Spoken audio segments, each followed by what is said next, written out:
Boom shakalaka, what is up guys? Happy Monday. It is Monday. Don't even know what date, week, month of the year it is, but on Mondays we have news episodes. So today we're talking about cryptocurrency news, everything that's been going on, everything that's going, what cryptocurrencies are moving. But before we get started, just wanted to say thank you to everyone subscribing. We have over 80,000 subscribers. Holy shit monkeys, guys, thank you. All right. Also, make sure you mash on that like button. And remember, Tuesday nights we have our late night live stream. So tomorrow night, 10:30 p.m. Eastern time, we will be having our late night live stream. Now let's get started. Okay, so in the news today, Bitcoin Foundation's John Matonis says Bitcoin is the pin to pop world finance bubble. He does not believe that Bitcoin is a bubble like other people believe, but he believes that Bitcoin will pop the bubble of the world finance markets. You see, he says the bubble is the insane bond markets and the fake equity markets that are propped up by the central banks. Those are the bubbles, a lot of imaginary money. They're going to develop, and he basically says with Bitcoin, they're now going to develop futures markets, options markets, and they're even going to start seeing interest rate markets around Bitcoin. Instead of Libor, they're going to be calling it Bibor, like Justin Bieber. All right? So, yeah, he still thinks banks are the big financial bubble. Bitcoin is like gold. There's a fixed supply. It's tangible. It costs a certain amount to mine some. And so he thinks that this is going to end up popping the financial markets. We'll have to see, because everything's been kind of going down recently. But other news, this stuff, bad news and good news. So South Korean regulators to release crypto tax frameworks by June. Okay. Additionally, Thai Finance Ministry releases final version of cryptocurrency tax framework. Additionally, taxes are almost due in the US pretty soon. So all this tax stuff sucks because we want to make money without paying taxes. We're all libertarians, right? But here's the thing. If these countries start adopting cryptocurrencies, not only to make a tax framework on them, but also to accept taxes in them, that legitimizes cryptocurrencies and makes it a currency that'll be around for a long time. So despite all this bad news about taxes and bullshit, there is a silver lining to that whole tax thing. Now, this one, made me think about my days in college. So, stealth crypto mining, much more prevalent in higher education than other industries. Gee, I wonder why a bunch of smart young kids who want to make free money, getting free electricity from the school, having access to like fast computers and all this different stuff. Gee, I wonder why. All right, if we take a look here. Look at these, the top 5 industries for crypto jacking and crypto mining, incorrect crypto mining. Higher education, 85%. Booyah! Yeah, who says school is good for nothing?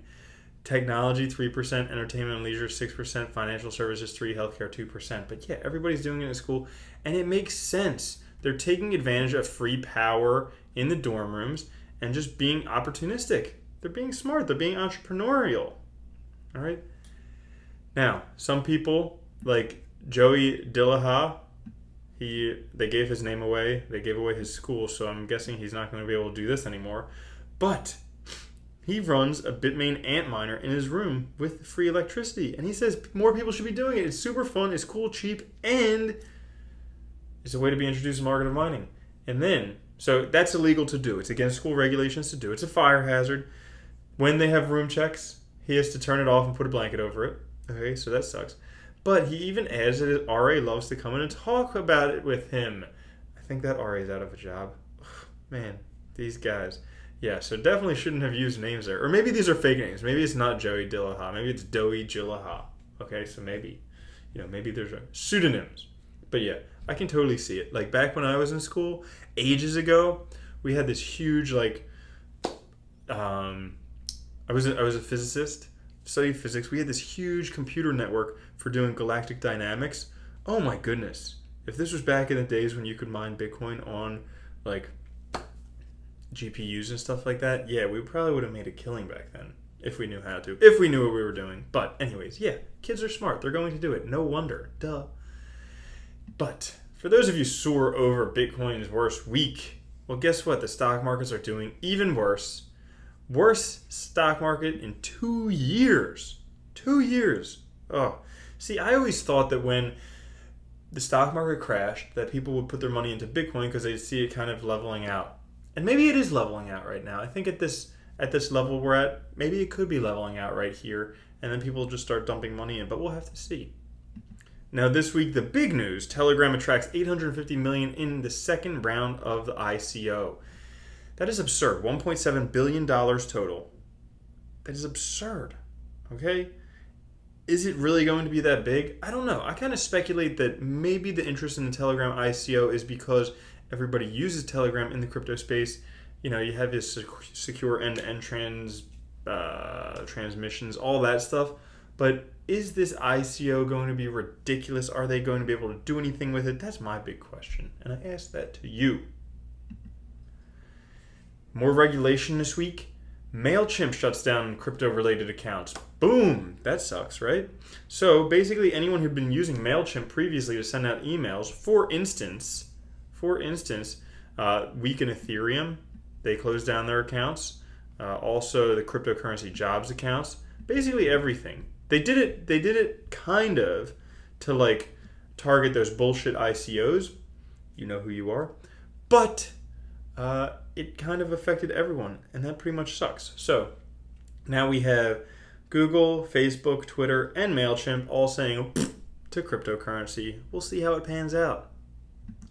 Lastly, guys, is Tether. What is going on with Tether? Is Tether the new BitConnect? Basically, they canceled their audit to make sure that they had the funds that they say they do, and then they issued $300 million more new tokens. Do they have the funds to back this up? As of September 2017, before we saw a big price influx into the market, they did. But since then, right now, nobody knows, and people are wondering. See, back in September 15, 2017, Tether had 442 million reserve in his bank to cover the 442 million Tether tokens issued. That's awesome. But right now, nobody knows, and there's a lot more in there. So, we wonder exactly how much is in there. Tether, $2.2 billion. Do they have that? I don't know. We'll see. So, as we do in all these news episodes, we are going to take a look at the top gainers for the week. So if you hit on View All here on CoinMarketCap, I wonder, did they get rid of the Lambos? Oh, they got rid of the Lambos option. Oh, so bad. All right, but we take a look and see which ones are moving and shaking. So Binance is up a little bit, but then, we have some big greens. Verge, Ontology, Bytom, and then way down here, we have Mithril. So we'll take a look at those, see what's doing. Bitcoin's down 12.5%. That's a shame. Ethereum's down 20%. Ripple's down 17%. Woohoo! Bcash is down 27%.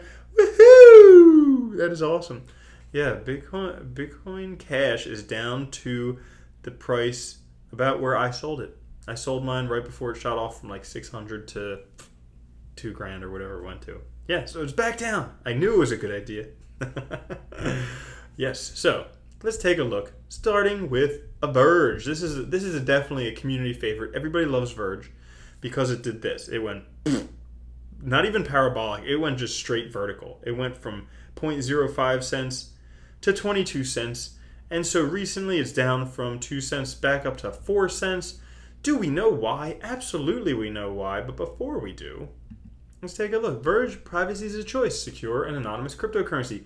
One of my favorite things about Verge is the team that they have going on there. So they have the team with all the images here, but then they also have this GitHub support with Justin V for Vendetta. I love that picture. Okay, so they got all that stuff going on. Big community support, pretty big team, decent idea. All right, and what caused the price jump today? Well, Sunarok, the team leader, is he the CEO? Lead developer Sunarok says that they have a partnership coming up. It will be one of, if not the biggest partnership in crypto. This partnership will change international perception of crypto. This partnership will send Verge to the top 3 rankings on CoinMarketCap. Okay, right now Verge is 26th.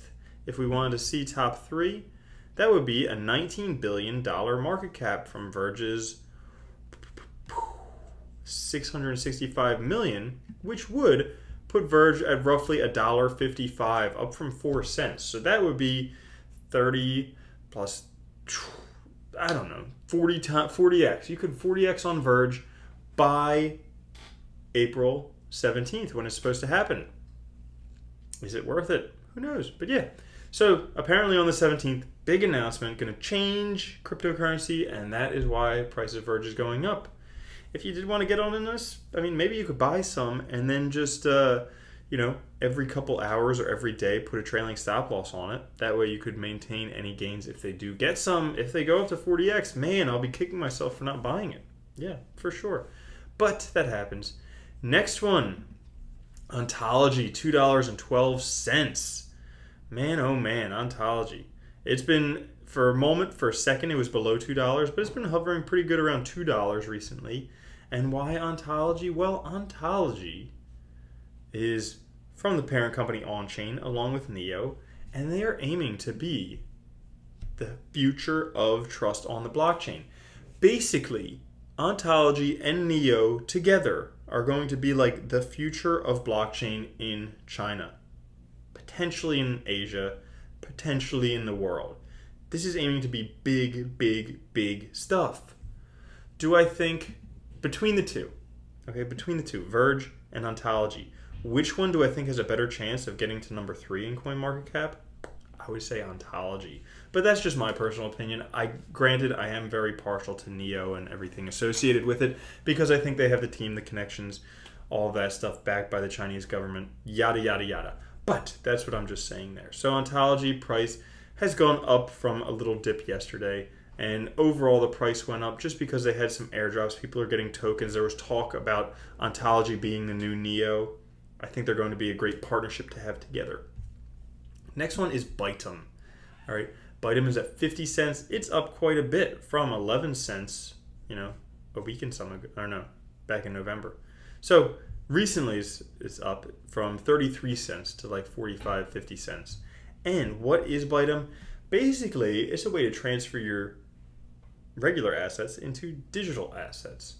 All right. And why particularly do we see a jump in the price recently? I think potentially it could be some speculation. All right. First thing, Bytom was named as the number 3 on China's top 50 blockchain projects. All right. Somebody asked what's number 1 and 2. I can't read Chinese, so anyone who can read Chinese, please post down in the description. But I would think Neo and Ontology. But that's just me guessing. All right. Other things that could have led to the price in Bytom. This is from Tyler from Chico Crypto. But basically, at the some blockchain forum that they had recently, Jun Lee spoke there. But also, they had the Blockchain Interoperability Alliance. So Icon, WanChain, Aeon, and also Bytom, as you can see there, Bytom. All right, so that's another one included in there. If they get to be part of this Blockchain Interoperability Alliance, yeah, that could be huge for bringing all of your assets into the digital world. Now, lastly, guys, the last one that had a big jump this week is Mithril. I did a review on Mithril earlier in the week. What is Mithril? It's basically like Instagram on the blockchain. They have their own app available called Lit, and so they're out there getting adoption of Lit. It looks like that. So all you Instagrammers who want to do Instagram on the blockchain, you can take a look at that. Also take a look at the video that I have for Mithril. But guys, that's pretty much it for the week. Overall, not a super exciting week. I mean, it's just hard. I'll be honest. It's hard for all of us just sitting here waiting for cryptocurrency to rebound. But one day it will. Whether it's in a week, a month, a year, 2 years, 5 years, it will. Because remember, simple economics, fixed amount of Bitcoin, exponentially growing interest in it, and more public adoption of Bitcoin, cryptocurrencies, blockchain technology, all of that stuff. So just want to say thank you guys so much for sticking around. If you haven't subscribed, click on that subscribe button. Also, if you'd like to, hit on the like button or hit on the don't like button. Either way, it's fine to me. I love you either way. Have a good one. All right. Peace.